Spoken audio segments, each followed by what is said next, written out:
उर्दू का 7वां अखर जीम है।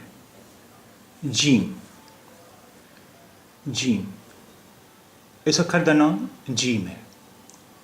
जीम इसकी आवाज़ होंदी है ज ज ज जीम ज। हुण तुसी ये शब्द पढ़ सकते हो। ये की है? अलिफ मद आ जीम आज आज। अलिफ मद आ जीम आज आज। आज माने आज। आज माने आज। आज माने आज।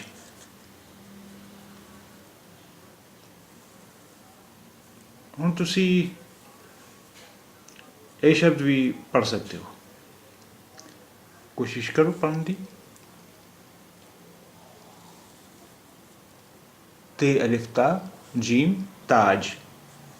ते अलिफ्ता जीम ताज। ताज ताज माने ताज।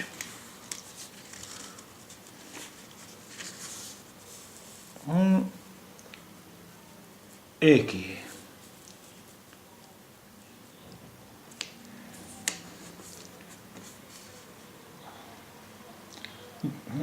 ਜਦੋਂ ਦੋ ਜਾਂ ਦੋ ਤੋਂ ਵੱਧ ਅੱਖਰਾਂ ਇਕੱਠੇ ਜੋੜੇ ਜਾਂਦੇ ਹਨ ਉਹਨਾਂ ਦੀ ਸ਼ਕਲ ਬਦਲ ਜਾਂਦੀ ਹੈ।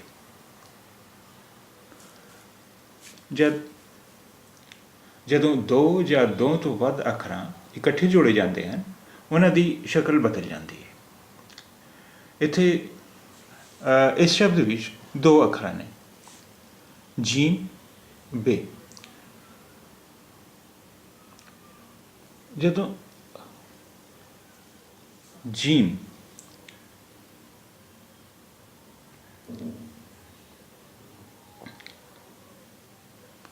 ਜੀਮ ਜਦੋਂ ਕਿਸੇ ਸ਼ਬਦ ਦਾ ਪਹਿਲਾ ਅੱਖਰ ਹੈ ਉਸ ਦੀ ਸ਼ਕਲ ਹੁੰਦੀ ਹੈ ਜੀਮ। ਜੀਮ ਇਹ ਜੀਮ ਹੈ।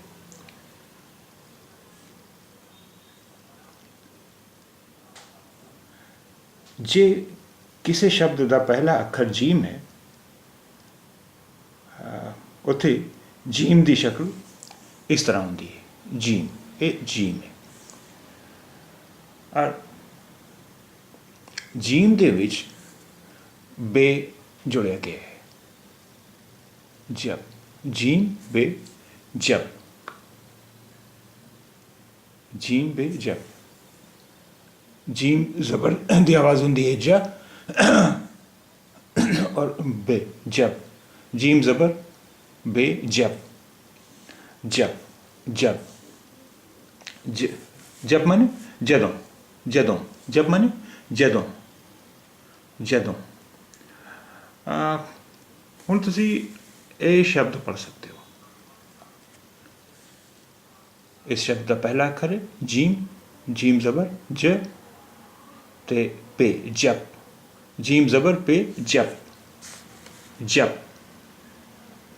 जब जब।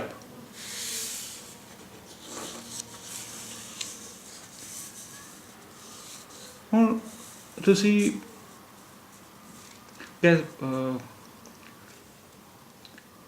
पूछ सकते हो जे इस शब्द विच सिर्फ दो अखर ने दोनों ही अखर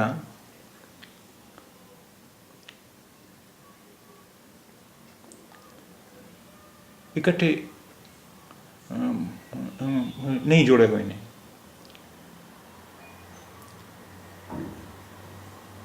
इस शब्द विच सिर्फ दो अखर ने अलिफ ते जीम। अलिफ दे बाद कोई भी अखर अलिफ नाल जोड़ा नहीं जाता है। अलिफ के बाद कोई भी अखर अलिफ नाल जोड़ा नहीं जाता है। इस करके ये दोवें अखर वखरे तौर पर लिखे गए हैं। ਇੱਥੇ ਇਸ ਸ਼ਬਦ ਵਿੱਚ ਦੇਖੋ ਤੁਸੀਂ, ਇਸ ਸ਼ਬਦ ਵਿੱਚ 3 ਅੱਖਰ ਨੇ, ਤੇ ਅਲਿਫ ਜੀਮ। ਤੇ ਅਲਿਫ ਇਕੱਠੇ ਜੁੜੇ ਗਏ ਨੇ, ਤੇ ਜੀਮ ਨਹੀਂ ਜੋੜਾ ਗਿਆ ਹੈ। ਇਸ ਦਾ ਕਾਰਨ ਹੈ ਅਲਿਫ ਦੇ ਬਾਅਦ ਕੋਈ ਵੀ ਅੱਖਰ ਉਸ ਤੋਂ ਨਹੀਂ ਜੋੜਾ ਜਾਂਦਾ ਹੈ।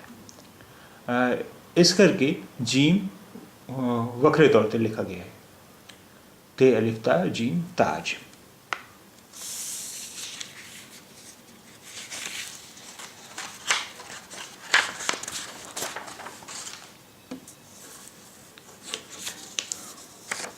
ਹੁਣ ਤੁਸੀਂ ਇਹ ਪੜ੍ਹ ਸਕਦੇ ਹੋ ਕੀ ਲਿਖਿਆ ਹੋਇਆ, ਜੀਮ ਅਲਿਫ ਜਾ, ਜੀਮ ਅਲਿਫ ਜਾ, ਜੀਮ ਅਲਿਫ ਜਾ। ਹੁਣ ਤੁਸੀਂ ਇਹ ਸ਼ਬਦ ਪੜ੍ਹ ਸਕਦੇ ਹੋ, ਜੀਮ ਅਲਿਫ ਜਾ पे जाप, जाप, जीम अलिफ जा पे जाप, जाप।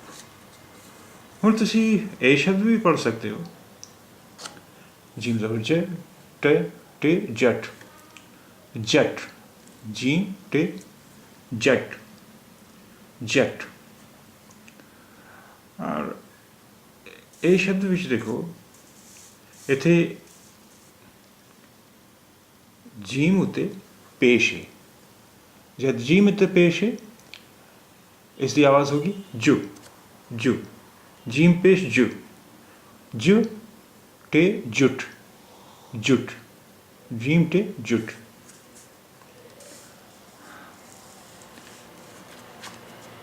इस शब्द विच कितने अखर ने? इस शब्द विच 2 अखर ने, ते दोनों अखर जीम, जीम ने, जीम, जीम।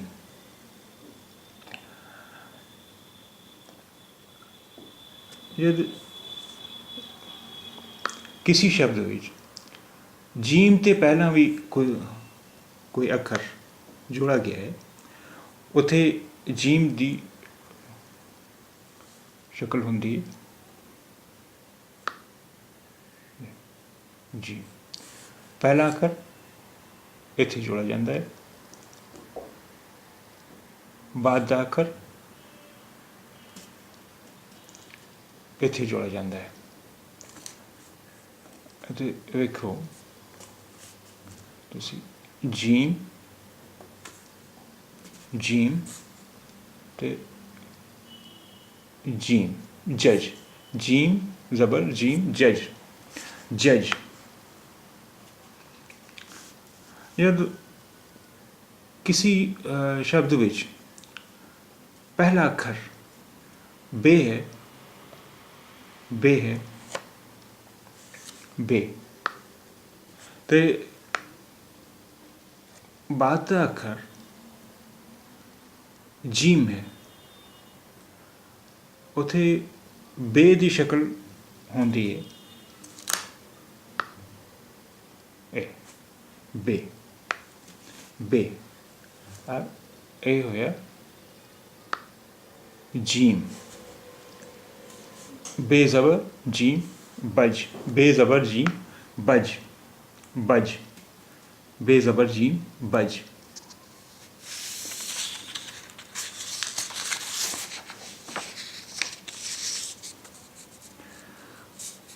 इस शब्द विच कितने अखर ने? इस शब्द विच 3 अखर ने, बे, जीम टे। बे, बे ज़बर ब, जीम ज़बर ज, बजट ते टा, बजट। बे ज़बर जीम ब, बे ज़बर ब, जीम ज़बर टे जट, बजट, बजट, बजट। इत्थे इस शब्द विच कितने अखर ने? इस शब्द विच 1 2 3 इस शब्द विच 3 अखर ने, अलिफ पेश उ, पे जीम पज, अलिफ पेश उ, पे जीम पज, उपज, उपज, उपज, अलिफ पेश उ,